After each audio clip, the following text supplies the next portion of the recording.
Our first guest today does see the light for sure. He is Vermont's independent Senator Bernie Sanders and a member of the Budget Committee. You voted no on both of these bills today, Bernie. Is the reason as obvious as I think it is? Well, I hope it is. I voted against the Republican proposal because what the Republicans want to do is balance the budget on the backs of some of the most vulnerable people in this country, people who are sick, people who are elderly, people who will go cold in the wintertime.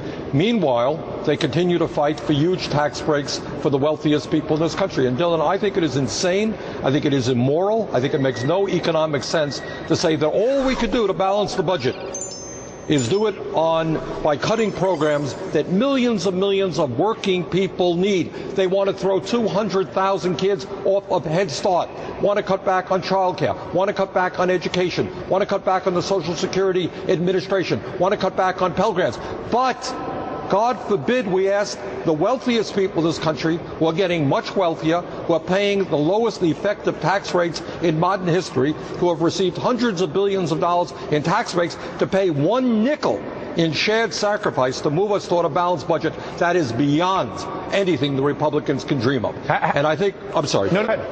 And in terms of the Democratic proposal, they are going to have to bring revenue into the picture. I am going to introduce, Dylan, a piece of legislation tomorrow which will impose a 5.4% surtax on millionaires, do away with some of the loopholes that prevent oil companies from paying their fair share of taxes. We can raise substantial sums of money in doing that. You and I both know that we have a core problem in this country, which is high unemployment and a screwed up housing market at the root of a complete collapse in revenue that you're seeing in the municipal level. City mayors like the mayor of Oakland tell me, listen, I can't print money, I just have to fire cops. We're seeing what's going on in Wisconsin. Well, the cause of that extraction goes in many ways: a screwed up banking system, absurd spending on military, an energy complex that continues to extract with the China trade figures into that. The healthcare system is a multi-billion, trillion-dollar monopoly that's protected by politicians. Why are the American people forced to these debates over crumbs that affect the least politically represented and most vulnerable, as opposed to seeing the politicians address even one of the trillion-dollar problems? At this point, I don't care which one it is.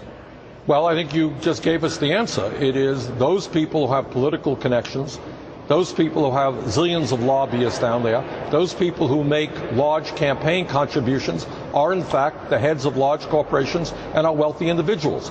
The parents who have kids in Head Start, or people who need disability benefits from Social Security, or families who are applying for Pell Grants, they don't have the power that the wealthy and the powerful have. So what the Republicans are saying, look, that's the easy target.